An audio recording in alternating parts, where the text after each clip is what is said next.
Let's take a look at the creator of the Diamond Model, Robert M. Diamond. He was born in 1930. Robert Diamond is Assistant Vice Chancellor.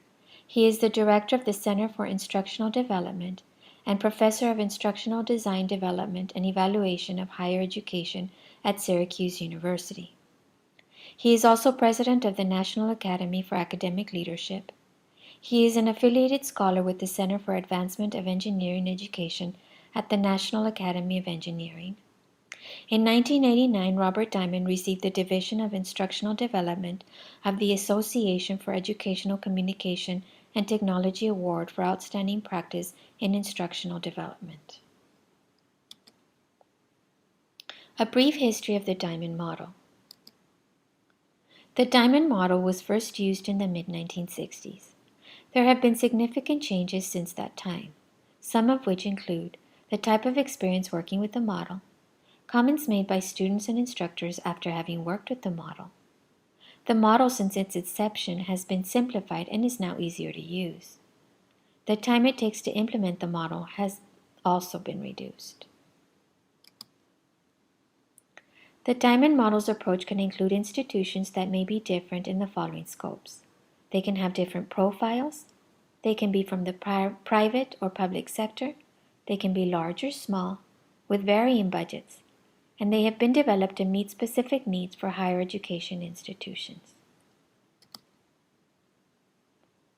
Now let's look at some key points of the instructional design model. This model was formulated to work best in higher education. This model assists designers in developing entire systems of rework current systems. This model is also known to work best under the systems label due to the fact that it strongly emphasizes design and development as a team effort.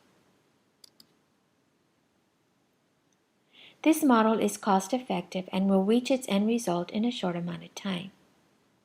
Among the strongest features of this model is the analysis of social and political sensitivity that exists in this model.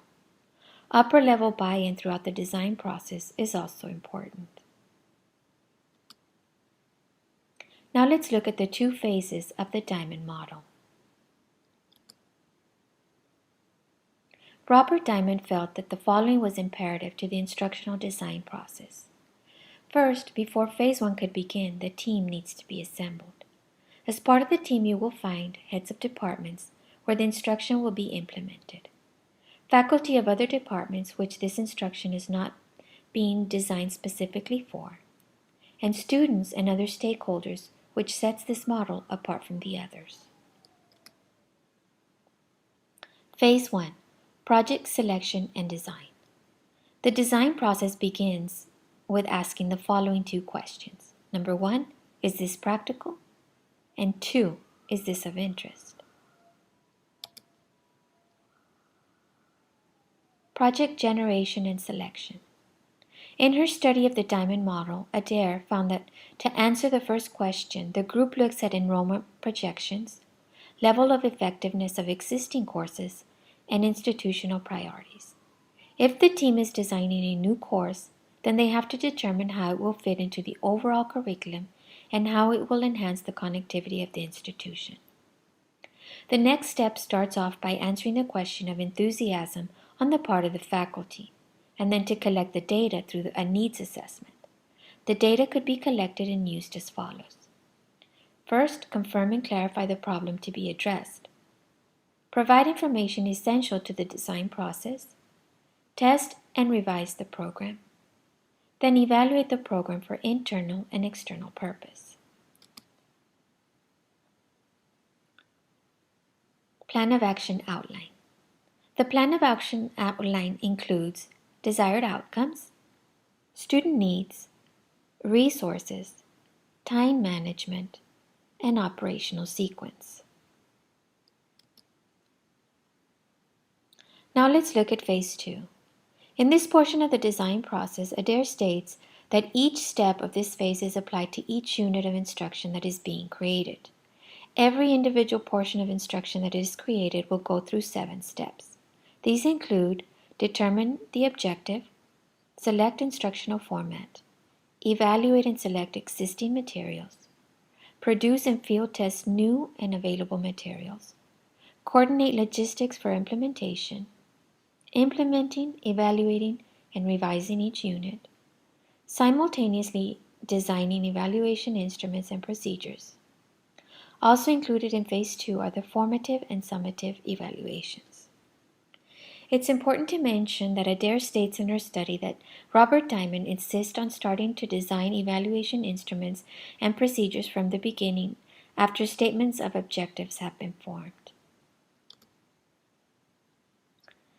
This is an image of the Phase 1 and Phase 2 of the Diamond model.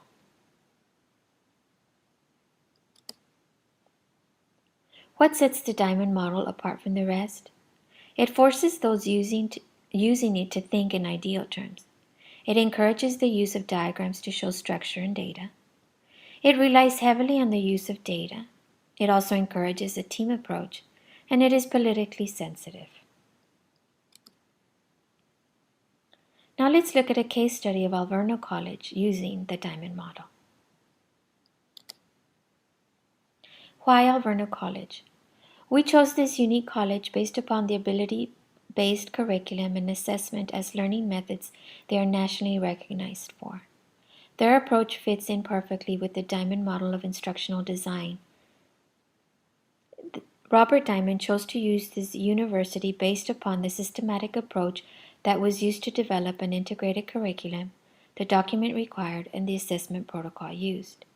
The overall approach Alverno College took in reworking their curriculum continues to have applications far beyond the institution. Phase 1. Product Selection and Design. Explanation of the first question. Is this practical? During this initial phase, the team assesses their enrollment projection levels of effectiveness of their current curriculum with a strategic focus on their assessment tools, then evaluate their current curriculum lineups with the institution's mission. Curriculum continue not meeting standards, so they continue to research and develop a curriculum that would grow with the times and would effectively address their concerns. The institution's mission was and continues to be dedicated to the education of women, both personally and professionally. They were not interested in measuring success by awards and recognitions, but by focusing on changing the world one student at a time. They wanted to focus every aspect of the college by engaging their students to become more successful in all aspects of their life. Our second question is this of interest. The level of interest for the redesign of curriculum and assessment was high, and it came from the following: faculty members, from the president's office, from board of trustees, and their own students. Their interest was high and had been at the core of their college since the early 1970s. They wanted to develop a curriculum since that time, which would meet their overall objectives. In 1994, they continued their quest for redesign. Now we will take you through Phase 1 of the Diamond model. The college had buy-in from the faculty as well as others that would have political and social implications. A needs assessment would be implemented. Data collection during needs assessment would confirm and clarify the problem to be addressed. First, the team would evaluate their curriculum and their assessment goals. They came to the conclusion that the assessment tools that were currently in place did not address the overall goal of the institution, and that the overall objectives for the institution were not being met through their current disjointed objectives. Next, they would provide information essential to the design process. They collected information on e-portfolio systems that had been currently developed, as well as information that would help in the redesign of the curriculum that would make it more cohesive to the institution. Then they would test and revise the program. During this portion, each member is able to test their assumptions of the content of courses that would be offered, learners' capabilities, each member's goal for the curriculum and the assessment tools that would be in the process of being designed, as well as how the new assessment tools and curriculum structure would be implemented. Then they would evaluate the program for internal and external purpose. This last portion of Phase 1 is where political and social implications are discussed and addressed. The team would look at their new curriculum framework and their e-portfolio assessment tool that is being developed and see how it works for higher education institutions, political and social affiliations and considerations. Their plan of action. First, we will start with the desired outcomes. The team continued to want an assessment tool that would enhance student learning as well as analyze program effectiveness. They were interested in designing an assessment tool and a curriculum that continues to grow with the college and its student population needs. Student needs. The team collected information that substantiated their initial mission, which considers the overall development of their students to become effective citizens. The students needed a system that would develop their problem-solving abilities and capacity for self-reflection. These were skills that the college deemed ultimate goals to be met across the curriculum. The resources. The team would have collected information on materials already available on campus as well as materials that need to be developed from the ground up. The faculty members would be key participants on the team for this portion of the plan of action. Time management. The team would look at their overall desired outcomes and resources and would go about setting up a timeline to chart their completion of Phase 2.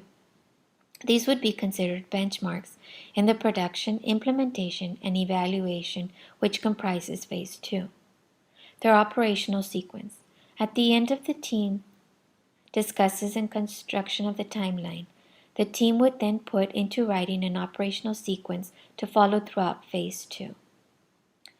The steps included in this portion would highlight the redesign of the curriculum and the production of the e-portfolio assessment tool. Now we can proceed to Phase 2. Production, implementation, and evaluation.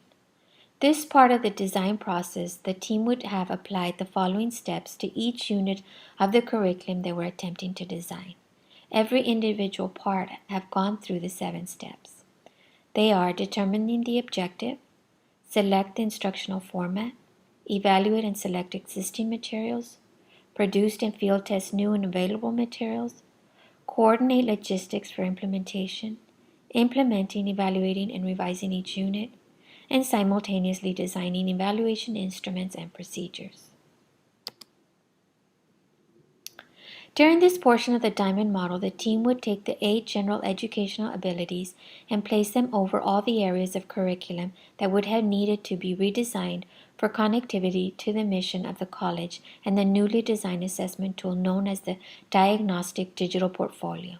The 8 core abilities are communication, analysis, problem solving, valuing, social interaction, developing global perspective, effective citizenship, and aesthetic engagement.